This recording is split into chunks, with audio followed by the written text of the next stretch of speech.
Hello Woodwards, welcome back to our channel Devintelle. Today we will see how to stop followers as a customer in created lead. So let's see about that, how to work it. You can see here module Dev CRM Auto Stop Followers. First install this module, so click on this activate button. Now our module is installable.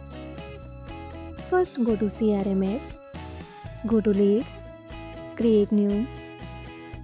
Enter here name like product still.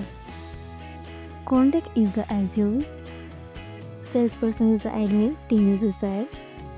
Set here priority, high, and add tags like product, software and services. Let's save. And see here in followers not added.